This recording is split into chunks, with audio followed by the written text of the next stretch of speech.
Olá, estamos iniciando mais um programa da série Palavras Cruzadas, uma produção da Rádio e Televisão da Unicamp. Essa série de programas tem como objetivo trazer para você, telespectador, um debate amplo e aprofundado sobre temas da atualidade. O nosso tema hoje tem a ver com uma questão econômica e uma questão climática. Uma que é o avanço da cana no Cerrado. Quer dizer, a cana começa a sair de São Paulo, ela começa a migrar para o norte de Minas, Goiás, Mato Grosso do Norte e Mato Grosso do Sul.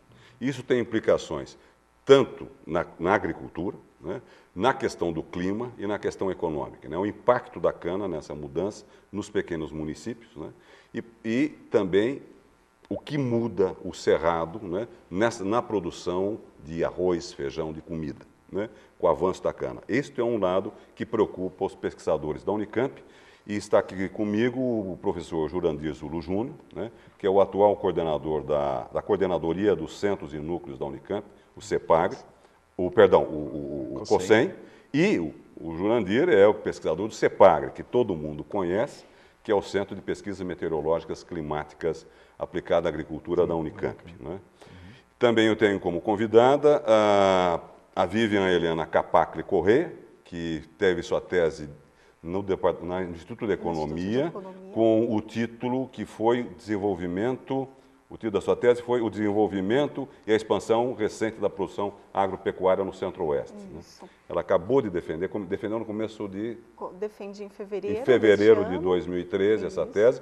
E é importante porque ela pesquisou, foi em loco observar essa expansão, né, da plantação de cana no Cerrado brasileiro. Eu queria começar o programa numa pergunta mais geral, né? Qual foi o primeiro impacto dessa produção de cana no Cerrado? Jurandir, pode começar. Então, o que nós temos constatado é essa expansão, né, como você comentou. Nós temos uma região tradicional em São Paulo, a região de Ribeirão Preto e Piracicaba, são duas regiões tradicionais. A de Ribeirão continua forte, a de Piracicaba já começa a ter dificuldades pela mecanização, mas dentro de São Paulo já tem uma expansão na região oeste, substituindo outras culturas, principalmente pastagem, e na região centro-oeste também, que motivou o trabalho da Vivian e de outros colegas, né? Tanto a questão econômica, demográfica, porque a cana é uma cultura tradicional, né? Está aqui no Brasil desde, né, mais de 500 Principalmente anos. Piracicaba, né? São regiões muito... Piracicaba está, mesmo Campinas, está desde o século XVIII. Né? Você tem plantação, porque essa região produzia açúcar. Né? É uma região... a cultura é muito tradicional aqui no Brasil, é uma cultura muito importante, né? Tem toda a questão dos biocombustíveis, é uma cultura que, a princípio, tem uma adaptação mais rápida ao aumento das temperaturas, em alguns levantamentos que nós já fizemos. Em compensação, outras, como café e grãos, já teriam um impacto maior, negativo. Né? Ela produz açúcar, como você falou, alimento, né? Produz combustível, produz outros materiais, então ela é muito importante. E a motivação do nosso trabalho é exatamente avaliar, né, o interesse entre a expansão com os impactos. Né? Então, no caso do Cerrado, e também aqui em São Paulo, né, na região oeste, ela é uma cultura que substitui outras, tradicionalmente. Ela já fez isso aqui em São Paulo, em Ribeirão, né, substituindo o café, laranja. Ela substituiu, né, a laranja e o café. Né? E agora no oeste. E as pastagens que está lá naquela região de Presidente Prudente, aquela parte mais oeste de São Paulo. Né? Ela é de substituição mesmo, né? Então acaba empurrando outras culturas ou eliminando, se essas culturas não migrarem para outras regiões, como nós temos, né, o trabalho da Vivian tem constatado, né, constatou, né, culturas como as alimentares, né, arroz, feijão, que são importantes da nossa dieta, né, perderam um pouco a importância, mas continuam importantes, ela acaba ou empurra ou reduz o que é muito curioso, a área, né? é que Goiás passou da 6ª posição de produção para a 2ª posição. Né? E tende a aumentar daqui a pouco, não sei, mas pode até superar São Paulo em breve se continuar essa expansão. Eu queria que a Vivian falasse, você que foi lá ver e que fez a tese nesse sentido. O que você notou lá? Então, voltando um pouco ao que o Jurandir estava falando, que o estado de São Paulo ainda é o principal produtor de cana-de-açúcar no Brasil. Certeza. Então, ele responde por cerca de 80% da produção de álcool. Mas em razão da dinâmica da produção de cana-de-açúcar, que é muito mais por ocupação de novas áreas em relação ao crescimento de produtividade, nós vimos que essa cana ela precisa avançar para outras áreas, que ela precisa crescer por ocupação de áreas, ela cresce por esse modelo. Então, ela está ocupando áreas limítrofes ao estado de São Paulo. Então, que seriam os estados ali do centro-oeste do Brasil.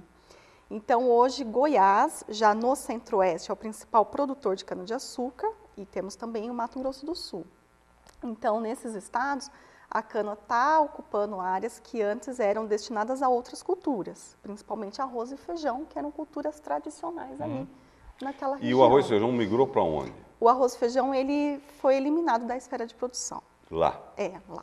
Ele não migrou dentro do estado para uma outra região, por exemplo? Ele simplesmente... E não migrou para o Mato Grosso, porque o Mato Grosso, principalmente o Mato Grosso do Norte, tradicionalmente é gado. Mato Grosso é soja e pecuária bovina. Soja e pecuária bovina. Soja e pecuária bovina. Então, a cana, eu fiz uma análise na tese de efeito escala e efeito de substituição. Então, a cana-de-açúcar nos últimos anos, dos censos agropecuários de 95 e 2006, ela substituiu cerca de 300 milhões de hectares. Então, assim, não dá para saber, nós não conseguimos identificar quais eram essas áreas, do que era destinada para quais culturas, mas conseguimos verificar que a cana, então, ela está ocupando essas áreas. Né? Substituiu cerca de 30 milhões de hectares. O que é curioso, só associar nisso, é que o desmatamento cresceu no último ano 28%. Né? Isso que é uma coisa curiosa, ele cresceu 28%, e ele invade parte do Mato Grosso, né? Pará, tradicionalmente, sempre o Pará. E normalmente essa invasão é em terra devoluta, não é isso? Normalmente a invasão é grilagem, a maior parte desse desmatamento é grilagem em terra devoluta, porque é aquela tendência que você tira o gado daqui, aí você desmata, joga o gado e amplia a fronteira agrícola. É isso? Quer comentar alguma coisa? Na região do Centro-Oeste, quando eu estive lá em Goiás, visitando os municípios que são produtores de cana, o que eu verifiquei em conversas também com pecuaristas é que, em razão da rentabilidade maior que a cana confere, os pecuaristas, eles migraram a atividade. Ou eles abandonaram a atividade pecuarista e passaram a produzir cana-de-açúcar, arrendando para as usinas, ou eles venderam essas terras para produtores de cana-de-açúcar e migraram para regiões mais ao norte, ou norte do Mato Grosso e áreas do Pará também, que estão sob a influência do bioma Amazônia. Então, até surge a questão do desmatamento, é o boi que está desmatando, é a cana que está desmatando, então não temos como falar quem é que desmata, o responsável pelo desmatamento. Mas então, estão todos inseridos nessa dinâmica de ocupação de novas áreas. Então, se a cana chega com maior rentabilidade e a pecuária busca outras áreas, então vamos dizer que a cana também faz parte dessa dinâmica de desmatamento. Então, nos últimos anos, nós vimos, se nós pegarmos dados de desmatamento da Amazônia, houve uma redução da taxa de desmatamento, mas, em compensação, o Cerrado e Pantanal tiveram um crescimento de área desmatada. Então, até dizem que os outros biomas são amortecedores de desmatamento da Amazônia, do bioma Amazônia. Aí eu te pergunto, Jurandir, então, a questão da pastagem, né, ou do gado, né? Nós tínhamos um número até da Embrapa aqui que a capacidade de suporte do nosso pasto é baixa, né? Então tinha meia cabeça por hectare e uma cabeça a cada 2 hectares. É mais ou menos isso. Na verdade é 1 hectare por cabeça, né? A média, não é isso? O número que tinha que era meia cabeça, quer dizer, não existe meia cabeça, né? É uma cabeça a cada 2 hectares, né? É porque é uma produção extremamente extensiva. É extensiva. Um pouco de tecnologia, um pouco de política nessa área, se dobrar a capacidade de suporte, já não precisa desmatar. Né? É isso que a tecnologia, especialmente agrícola, agropecuária, tem procurado colocar, só que aí precisa de uma política de incentivo. Mas isso, a grande questão, quer dizer, nós já fizemos inúmeros programas aqui com o pessoal da escola, mesmo o pessoal do CEPAGRE, com o Wilton, o pessoal da Embrapa, todo mundo bate na mesma tecla que você está falando. Não precisa aumentar 1 centímetro a mais de terra para dobrar a produtividade do campo brasileiro. Né? Tanto é que a cana consegue, né? Com altíssima tecnologia. Né? Mas ela pode, mas também a produtividade está estagnada. Em 80 toneladas por hectare, já não tem aumentado há muito tempo. A cana tem ficado nessa faixa, a comercial, não de pesquisa, né? De pesquisa é elevada, porque é controlada, mas a comercial mesmo fica na faixa de 70, 80 toneladas por hectare há muito tempo. Porque eles estavam querendo atingir quase 100 toneladas por hectare, não era essa a ideia? Aumentar essa produtividade, mas não estão conseguindo. Já há um bom tempo. Né? O que eu queria fazer uma pergunta que eu vi no trabalho de vocês, que é o seguinte, é que não tem uma nova qualidade de cana para o Cerrado. É isso? O melhoramento tem sido... Melhoramento genético, não houve um melhoramento para o Cerrado. Quem tem feito alguma coisa para o Cerrado é o IAC, por incrível que pareça, dos programas que nós conhecemos, que é o IAC, a RIDESA, o CTC, né, antigo Copersucar, que nós tivemos acesso, nossos colegas conseguiram entrevistar alguns pesquisadores. O IAC tem feito, mesmo sendo de São Paulo, ele tem desenvolvido, tem trabalhado muito com usinas do Centro-Oeste. E a Embrapa? A Embrapa ela é mais recente na área de melhoramento da cana, embora desses 4 programas, ela tem uma porcentagem muito pequena no mercado, só que ela é dos 4 que tem uma preocupação maior com mudança climática. Os outros programas normalmente têm uma preocupação maior com a próxima safra, com as próximas safras. Isso que é importante secar. A Embrapa tem a preocupação com a questão climática. Com a questão climática, porque uma nova variedade leva, em média, de 12 a 15 anos de desenvolvimento para chegar no campo. E tudo isso? Tudo isso. E com investimento contínuo, investimento elevado. Nós tivemos a oportunidade de conhecer o próprio programa do IAC. É um investimento, né? Tem o melhoramento tradicional, o melhoramento transgênico, e são 12 anos pelo menos, né? Isso nos grãos também acontece. Porque toda essa coisa do cerrado, que é a soja, tradicionalmente, foi coisa da Embrapa, né? A pesquisa da Embrapa que chegou naquela soja do cerrado, que tem uma produtividade imensa. No caso da soja tem as empresas também, né? As empresas privadas que desenvolvem. Mas no caso da cana, aqui tem uma preocupação maior com mudança climática nesses 4 programas que nós conseguimos entrevistar, né? Porque tem todo um segredo também envolvido, mas nesses 4 nós conseguimos. A Embrapa é que tem uma preocupação maior, porque é uma preocupação de médio e longo prazo. Então o desenvolvimento tem que começar agora, estimar a condição do clima daqui 10, 15, 20 anos, para que seja desenvolvido o material para aquelas condições. Os outros programas têm uma preocupação importante, mas uma preocupação muito grande com a próxima safra, com alguma praga, alguma doença, um melhoramento da produtividade, alguma resistência.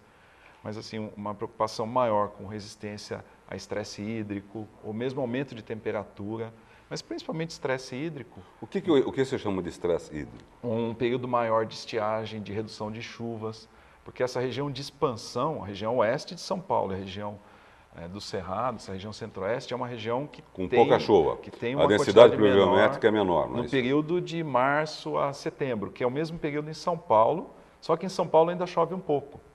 Né? Tem uma chuva aí de 50 milímetros por mês.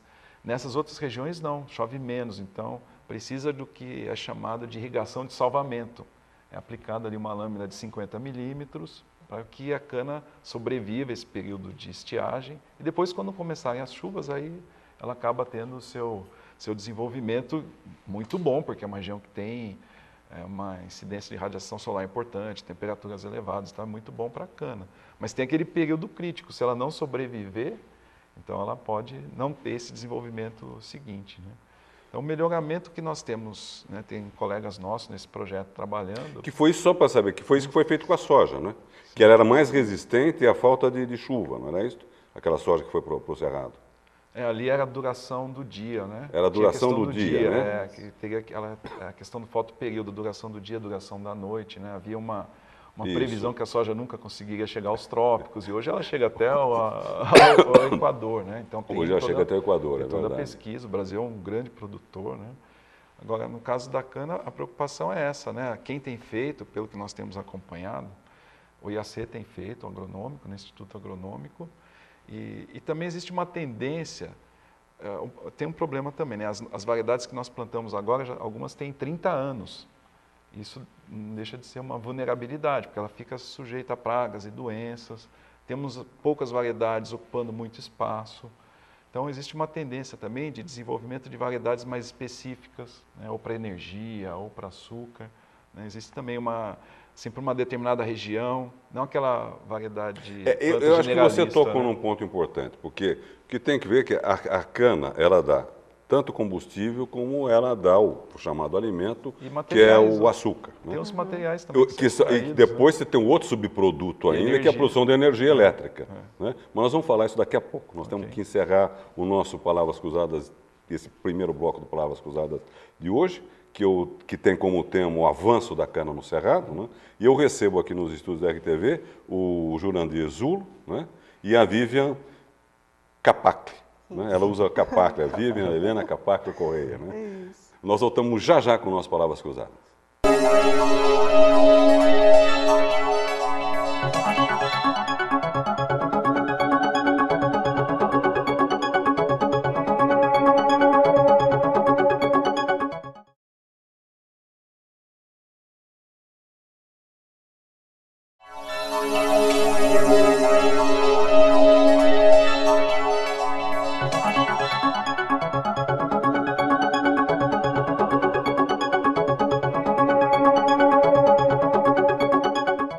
Olá, voltamos com o segundo bloco do Palavras Cruzadas de hoje, que tem como tema o avanço da cana no Cerrado. Eu recebo aqui nos estúdios da Rádio e Televisão da Unicamp o professor Jurandir Zulo Júnior, que é o atual coordenador do COCEM, que é os Centros e Núcleos da Unicamp, e é pesquisador já desde a década de 80, 87. Né? 87, né, Jurandir? Do CEPAGRE, que é o Centro de Pesquisas Meteorológicas e Climáticas Aplicada à Agricultura. O segundo convidado é a Vivian Capacle, a Vivian Helena Capacle Correia, que ela é economista de formação e fez o doutorado aqui na Unicamp, né? Com o tema dela foi o desenvolvimento e a expansão recente da produção agropecuária no Centro-Oeste. Nós estamos falando aqui sobre esse avanço da cana que foi para Goiás, Mato Grosso e o impacto que ele está tendo econômica e socialmente, né? Dentro desses três estados, basicamente, que é Goiás, Mato Grosso do Norte e Mato Grosso do Sul, né? E eu queria, você que teve no local, lógico, todo mundo do núcleo de pesquisa, que está no CEPAGRE, esse núcleo de pesquisa de vocês, né? A sede do projeto é o CEPAGRE, mas tem várias unidades no CEPAGRE, mas tem várias pesquisadores de várias áreas, né? É. Que eu acho que isso é importante depois você frisar. Sim. Como é que esse trabalho interdisciplinar, né? Esse conhecimento. Mas eu queria aproveitar a Vivian aqui para perguntar para ela o seguinte: o que mudou na cidade esta ida para lá? Porque nós temos que lembrar que essa migração é muito recente, né? Ela entra efetivamente em ação a partir de 2005, né? Que você começa a ter esses grandes investimentos gigantescos, inclusive a maior usina de mundo de moagem, vai estar lá, né? Uma associação entre Petrobras e o Grupo São Martinho. O Grupo São Martinho, né? Isso. Que eles estão. Qual que é o impacto desta ida dessas usinas gigantescas para Goiás, principalmente? Então, no trabalho de campo que eu fiz em Goiás, no município de Quirinópolis, que é ali o principal, está numa área importante de produção de cana-de-açúcar, que é onde está a usina Boa Vista, do Grupo São Martinho, junto com a Petrobras, fizeram uma joint. Então, conversando com produtores ali da região, as pessoas do governo, os prefeitos e secretários do meio ambiente, o que pudemos notar é toda a cidade se voltou para essa monocultura canavieira. Então, até visitei um frigorífico que está paralisado na cidade, em razão da falta de animais para abate, porque tudo ali se transformou em plantel de cana-de-açúcar, em cana-de-açúcar. Então, existem produtores que saíram de São Paulo e foram para Quirinópolis para plantar cana-de-açúcar para ofertar para a usina. Então, vê-se que toda a estrutura da cidade, ali da região, está voltada para essa monocultura. Eu queria só acrescentar uma pergunta, porque tradicionalmente a usina trabalha de várias formas na compra, né? Você pode produzir, vender, mas uma prática muito comum é o arrendamento. O arrendamento. Aonde que você pega aquele fazendeiro que produziu não sei o quê e você dá uma férias eterna para o fazendeiro, né? Você arrenda os 500 alqueires dele, paga ali 70 toneladas por alqueire, isso vai dar uma renda anual para ele de uns 500 mil reais, mais ou menos, e ele não vai fazer nunca mais nada na vida, né? Qual é o impacto disso na sociedade, de uma forma geral? Então, tem muitos pecuaristas ali que migraram a atividade para outras regiões. Então, deixaram de ser produtores, né, pecuaristas, para ser ou produtor de cana-de-açúcar ou arrendou a terra para as usinas. E aí você eliminou realmente essas produções da esfera ali. Por exemplo, tem essa questão do frigorífico que está paralisado, com as atividades paralisadas, justamente pela falta de animais ali na região. E outro caso que nós estudamos... Quer dizer, você teve uma destruição de um outro bem econômico. Isso. É uma substituição com uma destruição de um outro negócio. Sucateamento de Sucateamento total, porque você não vai conseguir mudar esse frigorífico para outro lugar. Isso. E aí, a partir do momento que o gado se desloca dali, ele vai ocupar outras áreas, né, regiões mais ao norte do país, áreas do Pará, norte do Mato Grosso. Então, acaba transformando aquelas regiões, essas novas áreas, em pasto. E nas regiões passadas fica, portanto, a cultura da cana-de-açúcar. Ô, Jurandir, eu queria fazer uma pergunta junto com isso, porque eu sei que vocês estudam, que é o seguinte: tem a questão do zonamento agrícola, né, que foi feito no primeiro governo Lula, é isso? No segundo. No segundo governo Lula. Quando teve o novo relatório do IPCC, surgiu um interesse muito grande de expansão da cana, né, o Brasil até se transformar aí. Isso. A minha grande pergunta é o seguinte: se isso acontecer, existe uma regra que a usina não pode comprar terra ou não? Porque nessas expansões, quer dizer, chega uma hora que ela acaba se tornando proprietária de quase tudo, não é? Tem alguma... No zoneamento existe, isso não entra. No zoneamento isso não entra. Existe um zoneamento que é só o clima, então ele mapeia ou indica áreas com maior risco climático, menor risco climático para aquela cultura, no caso cana. Tem alguns que avançam, levam em consideração áreas de proteção ambiental, áreas com declividade, tipos de solo, o ambiente, na verdade, né? Então eles avançam um pouco, mas nunca entram na parte... Porque o que tem de curioso, quando a gente vê o material produzido por vocês e pela tese da Vivian, que é o seguinte, que é conhecido, o cerrado é bom por quê? Porque o cerrado é 100% mecanizado. Sim. Você mecaniza tapete, todo, né? É um tapete o cerrado, plano. né? Centro no Mato Grosso também, diferentemente de São Paulo, que você estava citando Piracicaba e que tal. É uma região que o corte ainda, acho que coisa 80% é mecanizado agora em São Paulo, né? Ainda sobrou um 20%. Tem a parte manual. Que é a parte manual, que na verdade são acordos com o sindicato que está sendo feito. Mas a própria declividade dificulta. Ele né? vai, exatamente. Então você vai acabar perdendo esse tipo de... Ou desenvolver engenharia porque consiga... Mas e até agora não conseguiram, né? A engenharia, a máquina não consegue, né? Como a cana cresce. Assim, quer dizer, a máquina, você tem uma perda, acho que de 10%, não é isso? O corte mecânico normalmente é menos eficiente do que o manual, né? Esse é também um desafio, porque aumentando o corte mecânico, a eficiência é menor. Porque o homem acaba cortando no local certo. Mas, na verdade, você precisa ainda desse trabalho humano que é para cortar a soca da cana. Em locais não, mesmo depois da máquina você tem que cortar, não é isso? Se não for bem feito, se não for bem feito o corte, que aí é um trabalho de engenharia agrícola, né? É o trabalho de engenharia agrícola. Que é a tua área, né? Regular a máquina, isso é um desafio importante da área de engenharia, né? Para não sobrar e nem também cortar demais, danificar o próximo. Porque a cana fica ali 5, 6 anos, né? O ideal, né? Não passar disso também, né? Embora alguns plantios passem, né? Mas esse é Eu estou fazendo essa pergunta associada ao seguinte, porque o CEPAGRE, por exemplo, de alguns trabalhos que vocês já desenvolveram, que é o negócio do estudo da sazonalidade e da questão da incidência pluviométrica de chuva, né? Tem um esquema que ninguém produz mais café no estado de São Paulo se não consultar os dados do CEPAGRE, não é isso? Não existe nem, inclusive, financiamento. Se ele quiser um financiamento... Para ter um financiamento, é aquele software que o CEPAGRE fez. Aqui eu posso plantar tal coisa. O risco é menor. Porque o risco é menor, então, quer dizer, o banco libera o empréstimo seja para soja, seja para o café, seja para o milho, para qualquer coisa. Agora, você diz uma outra coisa, falta chuva no Cerrado. Né? E não foi feita uma análise de impacto ambiental para levar a cana para lá? Então, ali o risco é maior, né? Na prática tem a chuva na época que precisa, só que o risco na estiagem é menor. Então, os zoneamentos, eles chegam até ali, as linhas de baixo risco, né, de menor risco, eles estão bem na margem, como ela colocou, né? A questão da margem está bem ali. Nos modelos que nós já estamos utilizando do novo relatório do IPCC, alguns modelos continuam indicando que aquela região, ela é uma região que tem o risco maior da necessidade de irrigação. Então, a temperatura é adequada, a quantidade de chuvas durante a estação chuvosa é adequada, só que tem esse período crítico, né, de março até outubro. E como é que é resolvido isso? Atualmente é a irrigação de salvamento, né, que se diz, aplica ali 50 milímetros para manter a cana, né?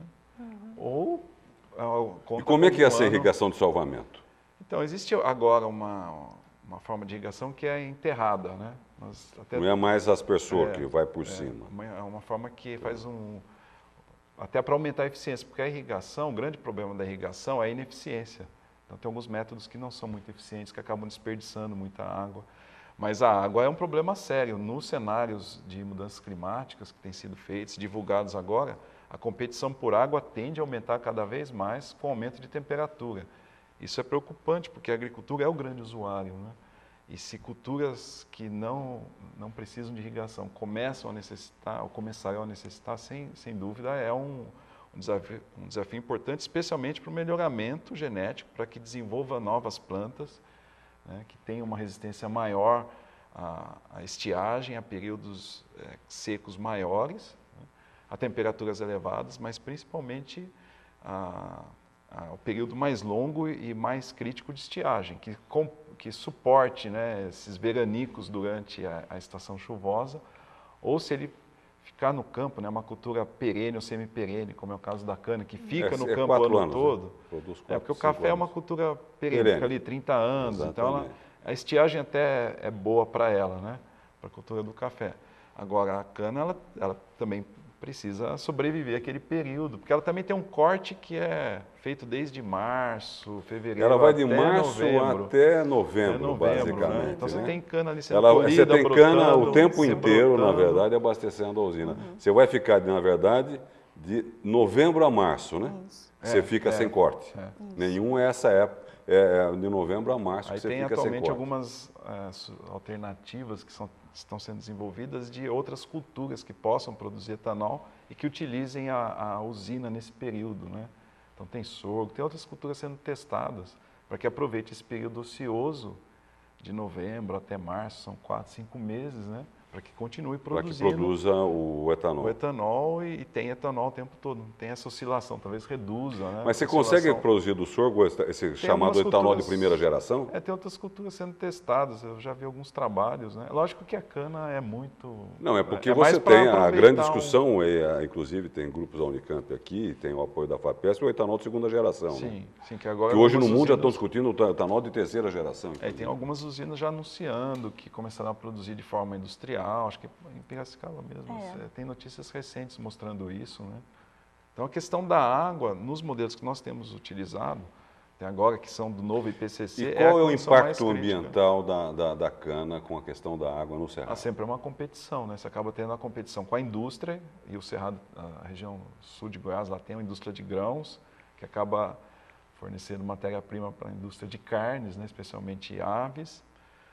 Essa aí é a competição com as cidades também. Então, a competição pela água que nós acreditávamos, né? Várias pessoas acreditavam que nós não teríamos no Brasil, que tem água em abundância.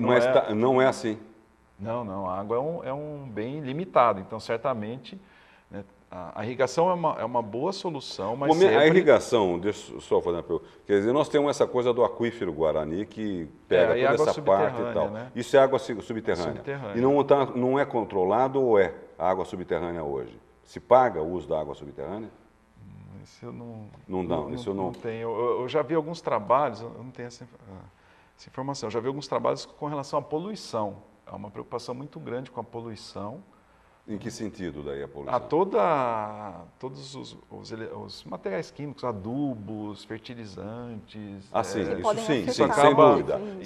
Para infiltração e ele acaba ficando inutilizado para consumo humano, né? Regiões que têm produção de suínos, principalmente, que tem dejetos que poluem muito, né? Tem regiões que tem... Então, isso chega até o lençol freático, esses aquíferos, né? E caso eles sejam utilizados, eles precisam de um tratamento, ou eles têm uma quantidade ali de poluentes importantes. Agora, isso vai... Você está falando sempre nos relatórios do IPCC, que é a questão do clima mundial, do encontro que acabou da Polônia, inclusive agora, não é isso? Então, vamos associar isso tudo junto. Você tem o avanço desta monocultura, né? É uma monocultura que está avançando. Sim. Você tem a expulsão de culturas tradicionais, a expulsão da produção de gado, aí de grãos, inclusive, dos grãos comestíveis, né? Que a soja entra, mas a soja serve para os dois, né? Sim. E aí, mas você tira o arroz, tira o feijão, o milho ainda continua por causa de troca com a soja, né? O milho troca com a soja em períodos alternados, né? Mas qual que é o impacto na questão do ambiente. Né? Qual que é o impacto de você levar a cana para a questão ambiental? Mas isso vai responder no próximo bloco. Bem, estamos encerrando o segundo bloco do Palavras Cruzadas de hoje, que tem como tema o avanço da cana no Cerrado. Eu recebo aqui no estúdio da RTV o Jurandir Zulo Júnior, que é o coordenador do Centro de Núcleos da Unicamp e pesquisador do CEPAGRE, que é o Centro de Pesquisas Meteorológicas Climáticas Aplicadas à Agricultura, e a Vivian Helena Capacle Correia, né, que é professora de Economia e fez o doutorado aqui no Instituto de Economia no tema que tem como tema o desenvolvimento e expansão recente na produção agropecuária no Centro-Oeste. Nós voltamos já já com o programa de hoje.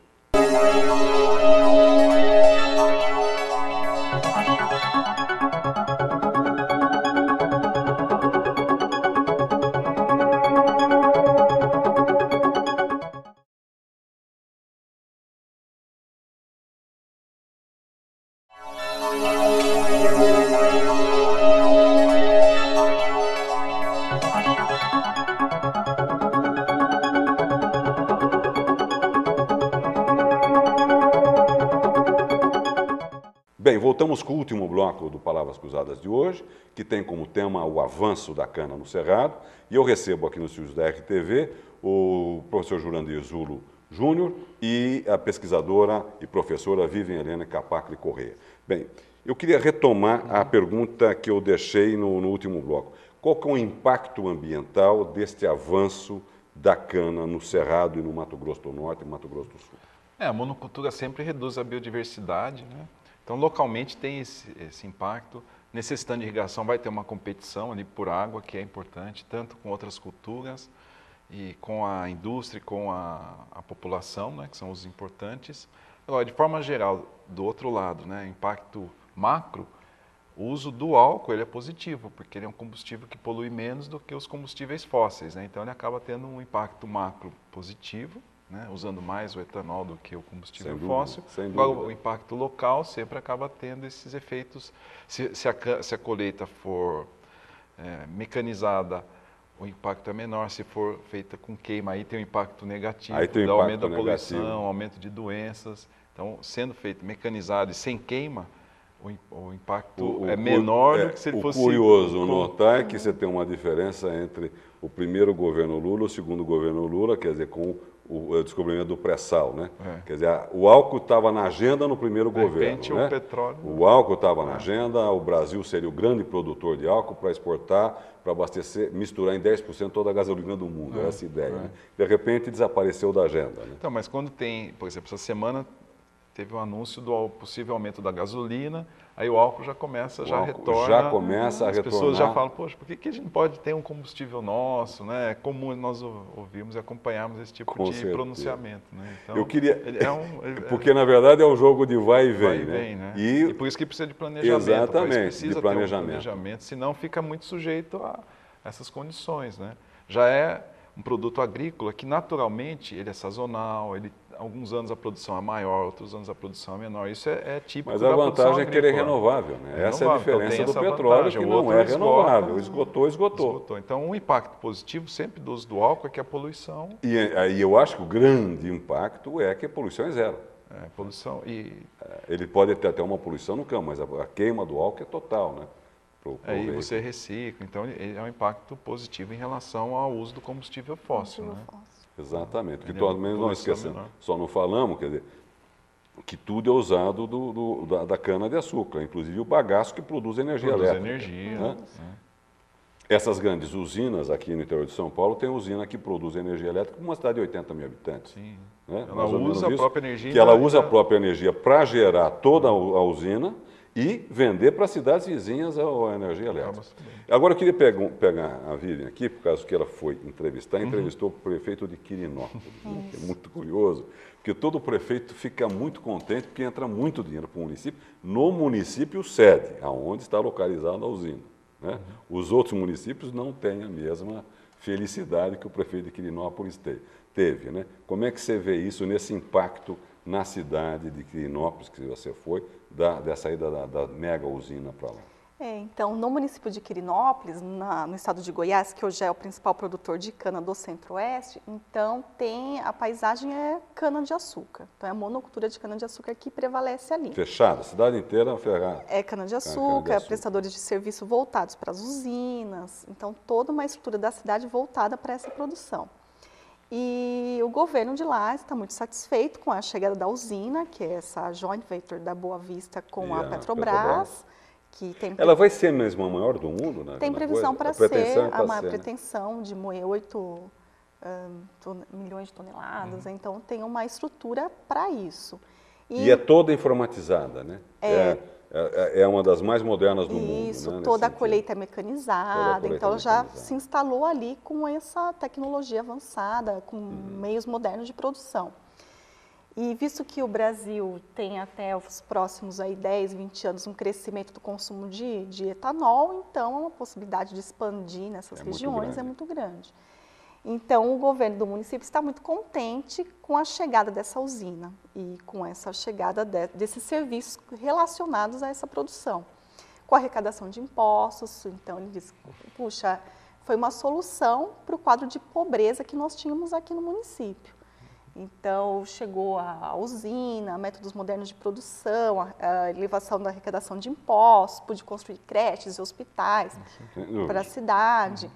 Mas aí tem um lado também dos imigrantes que vão ali, né? Então, como resolver essa questão? Não, mas não temos esse problema, porque eu já estou construindo hospitais, creches e casas para essa população. Então, assim, o que foi observado é uma visão muito de curto prazo. O que essas usinas estão trazendo, o que essa produção está trazendo ali no momento, de curto prazo. E aí a questão ambiental, a questão do desmatamento, a substituição de culturas, por exemplo, arroz e feijão já não tem mais ali produção. Essa questão da pecuária bovina que está se deslocando para outras áreas, tem esses frigoríficos que estão desativados, então isso não é uma preocupação ali. Quando foi perguntado sobre o zoneamento econômico-ecológico, também o estado de Goiás não tem ainda um entendimento sobre isso, estão iniciando agora os trabalhos, né, sobre os zoneamentos, que o zoneamento nada mais é que uma diretriz de onde ocupar. Então, é um indicativo para a ocupação das atividades, identificando as áreas que são frágeis ambientalmente e as áreas que seriam propícias para receber as culturas. Então, não existe ainda essa preocupação de longo prazo, essa preocupação para as gerações futuras. É muito mesmo ali imediato. Aí é que entra o trabalho que vocês estão desenvolvendo, que vocês tentam, nesse grupo de pesquisa, dar uma visão interdisciplinar deste problema.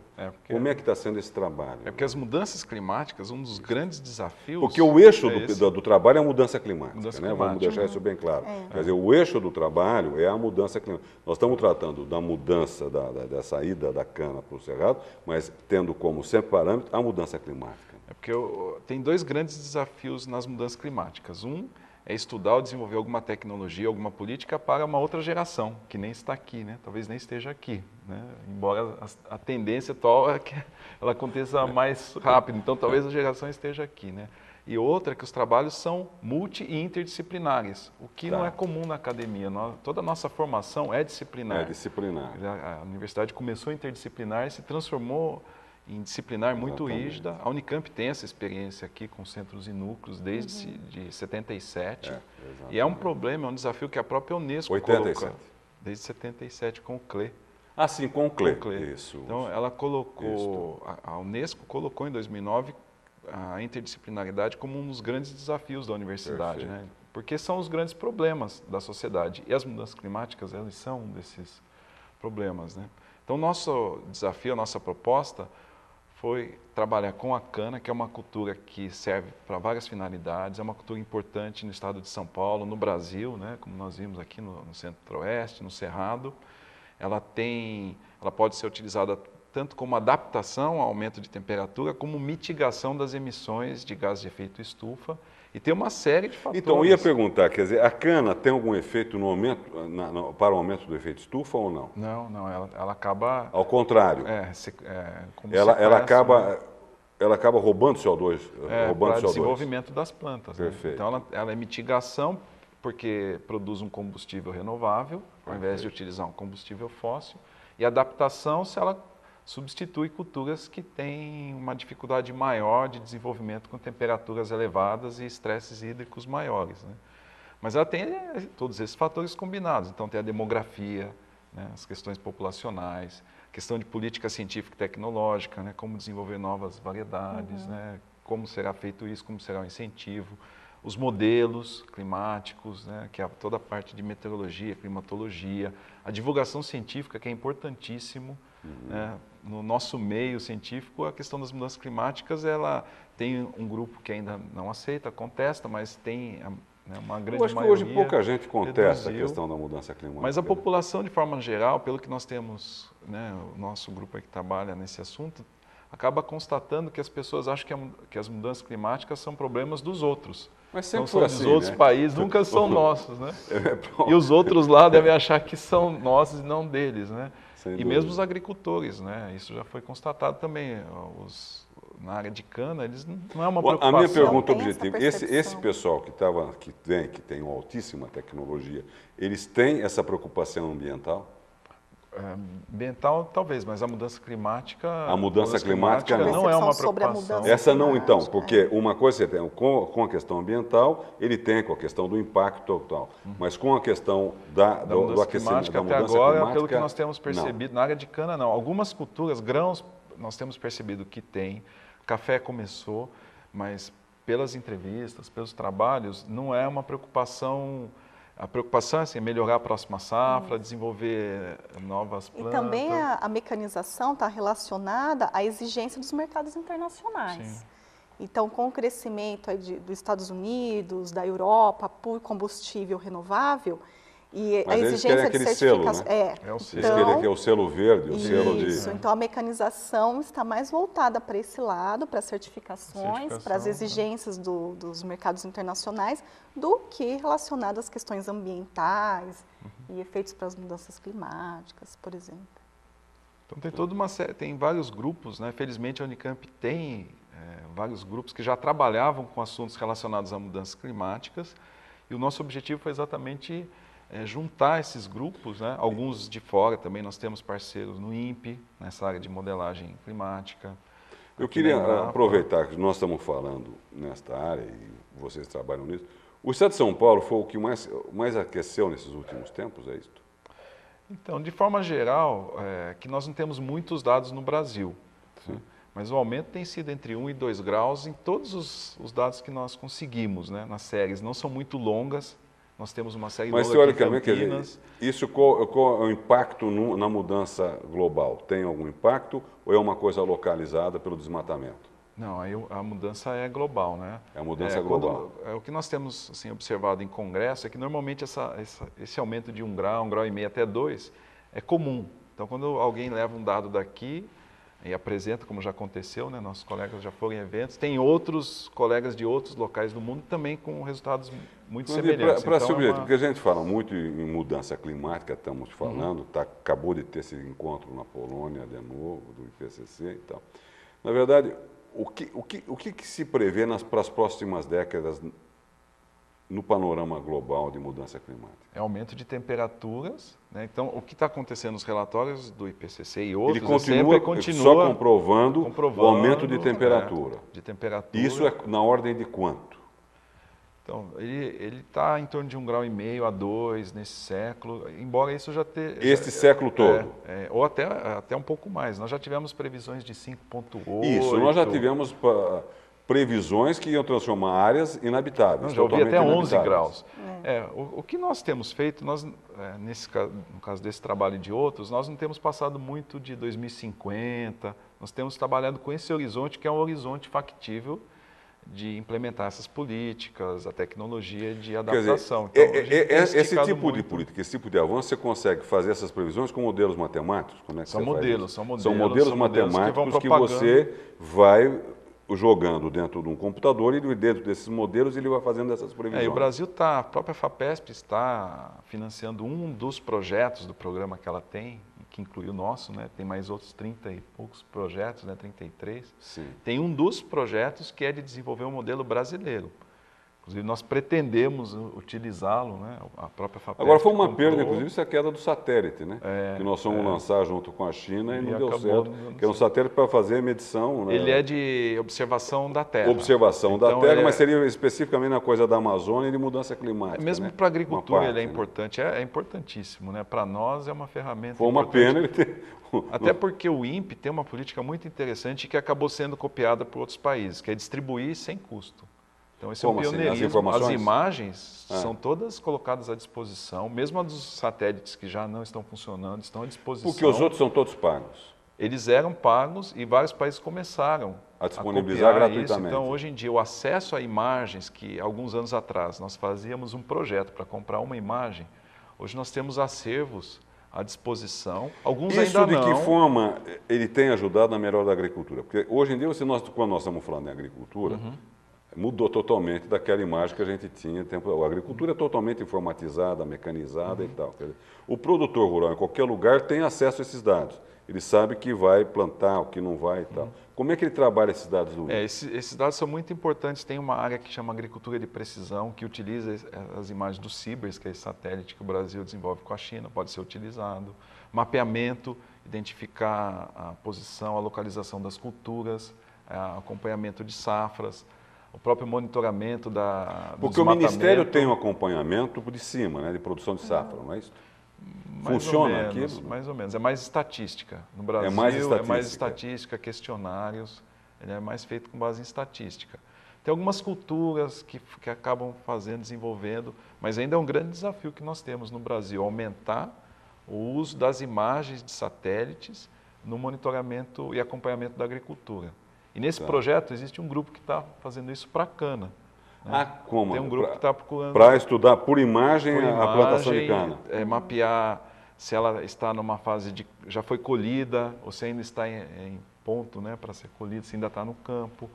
Né? Procurando utilizar a imagem do satélite meteorológico que nós temos aqui na Unicamp desde 95. Que é um satélite que tem uma alta frequência de envio de imagens. Né? Ele adquire muitas imagens, embora... Esse satélite é de quem? Esse satélite americano. Mas esse nós usamos as imagens desse nós temos satélite antena aqui. Nós temos uma antena aqui e captamos essas imagens. Essas imagens são diárias, só para entender. São várias por dia. Cada satélite voando envia 2 imagens. Nós conseguimos captar 2 imagens porque é o tempo que ele leva por dia. Nós já tivemos, uma época, 5 satélites dessa família funcionando. Então, nós tínhamos 10 imagens. É interessantíssimo, né? Quando a gente fica discutindo ciência como foi, cada um vai numa área, né? E monitorar, acompanhar onde está a cultura. Porque uma forma de acompanhar é com dados estatísticos, IBGE, né, que são importantíssimos. Mas é importante ter uma outra fonte, até para que uma comprove a outra. Porque a estatística, de repente, né, o entrevistador não chega até o local. Né? Então, tem uma série de desafios. É importante ter uma outra fonte, e o satélite, nesse caso, né, respondendo o que você perguntou, é importantíssimo. O CIBERS é um satélite importante porque tem uma resolução de média para alta, né, uma resolução espacial de dezenas de metros. Nós já temos agora satélites com centímetros, né, então que dá uma resolução melhor ainda, de resolução, embora as imagens não sejam livres. Né? Então, quanto melhor for a resolução, maior o preço. Né? O CIBERS, o INPE, é muito interessante essa política que acabou facilitando o uso e acabou sendo copiado por outros países, porque as imagens eram praticamente todas vendidas. Então, hoje, os grandes programas americanos, europeus e mundiais sempre prevêem a distribuição livre, gratuita dos dados. Alguns não, né? Mas existe sempre a política de distribuir os dados e para a agricultura é importantíssimo. Então, no Brasil é um desafio, nós ainda não temos. Assim, a nossa estatística agrícola é muito baseada mesmo em questionários. Né, existe um desafio de pesquisa na verdade, importante. a importância desse grupo interdisciplinar, quer dizer, com a Vivian, os dados econômicos que traz ao outro pessoal do NEPAM, né, do NEPO, dados de população. Do NEPA, do IG, do jornalismo científico. Exatamente. Nós temos apoio, temos também do INPE, da própria Embrapa, nós temos colegas da Embrapa na região que a Vivian trabalhou, que nos dão o suporte, apoio, o material. se precisar. E a ideia é que isso não pare quando o projeto terminar, né? Isso que é importante. Como nós estamos terminando o programa, é o seguinte, até quando vai esse projeto de vocês? Até 30 de novembro de 2014. Então, um projeto de 4 anos, então nós temos mais um ano. É um ano exatamente de junção, né? Fechamento dos dados. E outro fato importante é que nós temos vários bolsistas, estagiários, então tem a formação de pessoal também. Então isso já sai tese de mestrado, doutorado. E essas pessoas, ficando na universidade ou em outras, né, na Unicamp e em outras, acabam trabalhando nesse assunto que precisa de gente. Né? Aliás, é um assunto que precisa cada vez mais de gente. Né? Líderes, né, doutores. E precisa muito que conscientizar corações e mentes. Né? Porque todo mundo sempre joga o problema para a futura geração. Né? Não, isso aí eu vou morrer, então fica para a futura geração, e não se preocupa com o bem-estar de amanhã, né? Só se preocupa com o seu bem-estar de hoje. Mas isso seria uma outra forma de repensar a vida também. Infelizmente, o nosso tempo está acabando. Eu queria agradecer imensamente ao Jurandir Zulo Júnior, que é o coordenador da COSEN, que é a coordenadora de Centros e Núcleos da Unicamp, e também é pesquisador desde 87, né?